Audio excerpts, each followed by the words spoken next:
ఎవరు నీ వైఫ్ కాదు అసలు నేను తీసుకొచ్చింది ఆమె కానే కాదు. అవును నీ దగ్గర ఒక వైఫ్ ఉంది నీ దగ్గర పాప కూడా ఉంది. ఆ పాప ఏది? స్నానం చేస్తుంది. లేదు వెళ్ళిపోయింది. అవును చేస్తుంది. నువ్వు నాకు ఇది అది చెప్పలేదు. బస్ టికెట్ నువ్వు నాకు ఏంటది ఏం చెప్పాలి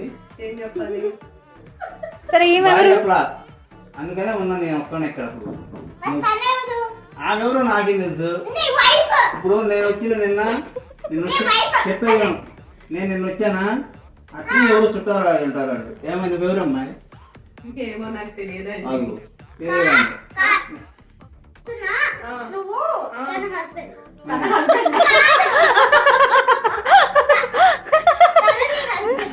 నా హస్బెండ్. ఓకే మీరు నా హస్బెండ్ అంటండి. అంటుంది ఆమె కూడా తెలియట్లేదు.